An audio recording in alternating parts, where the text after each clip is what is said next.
Assalamualaikum warahmatullahi wabarakatuh. Baik anak-anak semua, untuk hari ini kita akan membahas terkait perumusan dan penetapan Pancasila sebagai dasar negara. Tujuan pembelajaran ini yang antara lain yang pertama adalah mensyukuri perumusan dan penetapan Pancasila sebagai dasar negara, menghargai perumusan dan penetapan Pancasila sebagai dasar negara, menganalisis perumusan dan penetapan Pancasila sebagai dasar negara, melihat komitmen kebangsaan para pendiri negara dalam perumusan dan penetapan Pancasila, melaksanakan tugas tanggung jawab atas keputusan bersama dengan semangat konsensus tokoh nasional dalam perumusan Pancasila, yaitu tepatnya pada tanggal 8 Maret 1942, Indonesia menjadi wilayah pendudukan Jepang. Jadi Jepang datang pada tanggal 8 Maret 1942.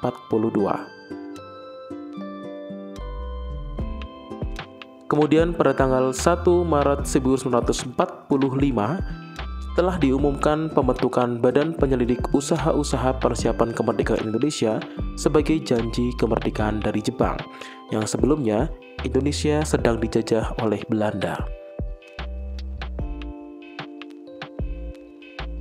Kemudian dilaksanakanlah sidang pertama BPUPKI yang dilaksanakan pada tanggal 29 Mei sampai dengan 1 Juni 1945, dan sidang ini membahas tentang dasar negara. Kemudian Rajiman Widyodiningrat selaku ketua sidang menyatakan perlunya suatu dasar negara. Yang selanjutnya, beberapa anggota sidang menyampaikan pendapatnya tentang rumusan dasar negara. Menurut Muhammad Yamin, terdiri dari 5 unsur dasar yang akan merdeka, yang sebagai berikut: peri kebangsaan, peri kemanusiaan, peri ketuhanan, peri kerakyatan, dan kesejahteraan. Kemudian menurut Supomo, terdiri dari 5 unsur dasar yang akan merdeka, yaitu sebagai berikut: persatuan, kekeluargaan, keseimbangan lahir dan batin, keadilan rakyat, dan musyawarah. Kemudian disusul oleh Insinyur Soekarno yang terdiri dari 5 unsur landasan kemerdekaan, yaitu yang pertama nasionalisme dan kebangsaan Indonesia, internasionalisme dan peri kemanusiaan, mufakat atau demokrasi, kesejahteraan sosial, dan ketuhanan yang Maha Esa. Kemudian pada sidang BPUPKI yang pertama, dibentuklah Panitia 9 yang menghasilkan rancangan Piagam Jakarta atau Jakarta Charter. Kemudian Panitia 9 melaporkan hasil rumusan dasar negara pada saat sidang BPUPKI kedua dilakukan.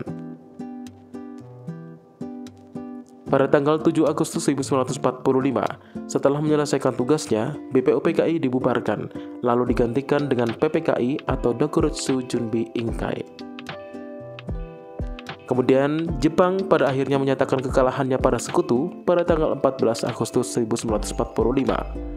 Kemudian hal ini terjadi setelah 2 kotanya yaitu Hiroshima dan Nagasaki dijatuhi oleh bom atom. Kemudian kekalahan Jepang tersebut ternyata diketahui oleh golongan muda. Mereka kemudian menginginkan kemerdekaan untuk diproklamasikan secepatnya. Kemudian pada tanggal 17 Agustus itulah Indonesia memproklamasikan kemerdekaannya. Dan kemudian pada tanggal 18 Agustus 1945, PPKI menggelar sidang. Salah satu hasil sidang PPKI yaitu mengesahkan Pancasila sebagai dasar negara.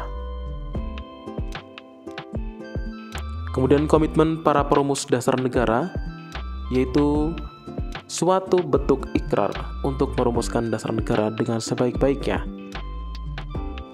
Adapun nilai-nilai komitmen pendiri bangsa yang terkandung di dalam Pancasila saat ini, ketika Indonesia telah merdeka, bentuk komitmen dan perjuangan bangsa negara lebih kepada upaya untuk memajukan kehidupan masyarakat dalam segala aspek.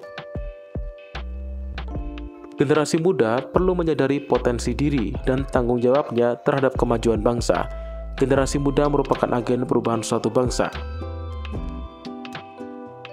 Dengan memahami pentingnya semangat kebangsaan dari para pendiri bangsa, kita diharapkan mampu melahirkan jiwa nasionalisme dan patriotisme.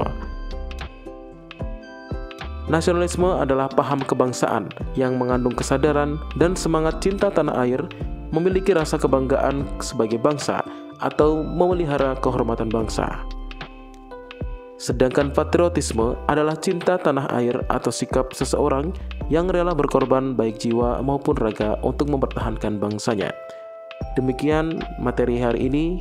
Terima kasih. Wassalamualaikum warahmatullahi wabarakatuh.